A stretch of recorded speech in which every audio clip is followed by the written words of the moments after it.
sarili. Tayo po muna ay, kumbaga, manalamin. No?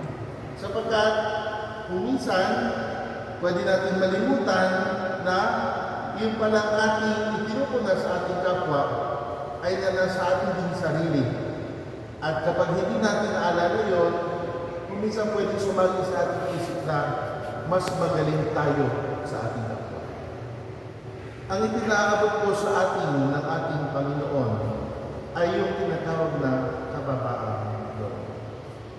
Siguro lahat naman tayo nakaranas na pagsabihan ng ating mga magulang, lolo at lola, tiyuhin at tiyahin, mga teacher, mga namumuno, mga nakatataas, mga bisor. Pero ang mahalaga kapag tayo ay nakakatanggap ng ganitong mga pagtutuwid, isipin natin ito ay kailangan natin sa ating buhay. At kung tayo man ay tumayo doon sa lugar ng mga nagtutuwid, isipin natin na kung wala ang grasya ng Diyos, baka mas masahol pa yung ating kinalalagan.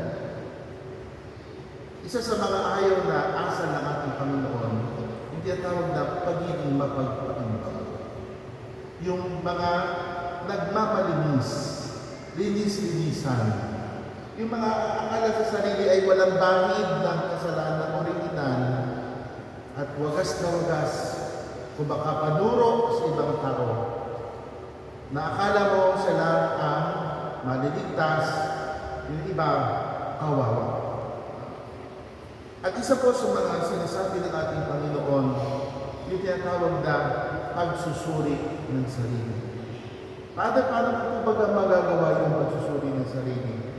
Maraming paraan. May mga santo, katulad ni San Ignacio, at marahil alam din ng ibang mga tinuturuan na magkumpisal, maghanda ng sarili para sa komunyon, na gabi-gabi tayo ay binibigyan ng pagkakataon upang magsuri ng sarili. Siguro paikliin natin, padaliin natin ang kaunti. 3 puntos. Una po, ano ang mga ginawa kong mabuti sa loob ng maghapon? Salamat po, Panginoon. Pagkatapos ng ilang minuto o ilang segundo, ano yung naaalala natin? Ginawa natin hindi mabuti sa loob ng maghapon. Patawad po, Panginoon.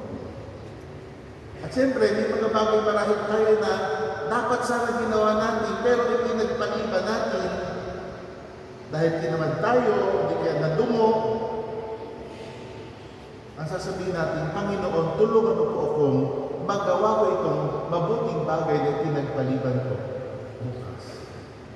Yung po sa 3 puntos na yon, pwede natin gawin yung tinatawag na pagsusuri ng sarili.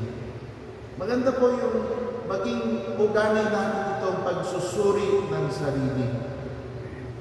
Yung ibang tawag dito, examination of conscience, pagsusuri ng budhi. Pero ito po ay hindi lamang tinitingnan kung saan ako nagkamali. Ito pong examen o pagsusuri ay palawagin natin hindi lamang sa mga bagay na ginawa natin mali, kundi sa mga bagay na ginawa natin tama. Para maging balanse ang tingin natin sa sarili. Hindi lamang yung puro negatibo, ay hindi naman yung laging positibo na parang wala na tayong imperfection na tinatawag.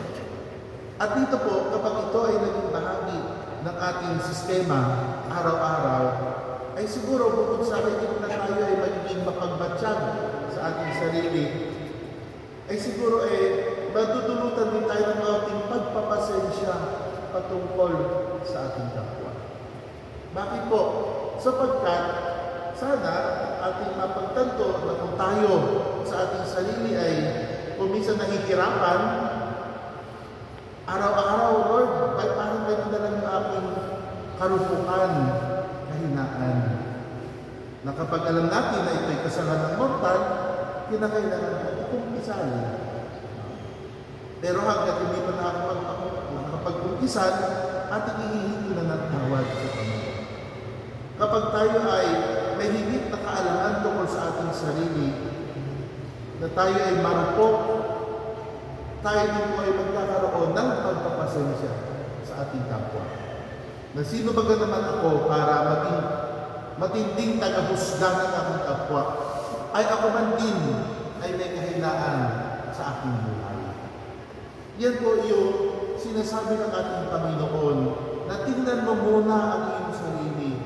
Baka wagas na makapuna ng puwing sa mata ng iyong kapatid. Ikaw, di hamang na mas malaki yung nakabara sa iyong mata. Sapagat minsan, alam natin na kapag ang pinairan natin ay yung lamang emosyon o di kaya yung mga insecurity, kuminsan yan ay nauwi sa mga, alam niyo siguro yung mga half jokes, no? Yung mga joke na parang may pahaplit sa huli. At sinasabi dito ng Panginoon, walang mabuting punong kahoy na namunga ng masama. Kaya tingnan natin, nasaan na po tayo sa araw na ito. Kung i-waste natin ang buhay, kung simula nung tayo ay mangako, bagong taon ay magbagong buhay. Ano na ang pinagbago ng ating ugali sa ngayon?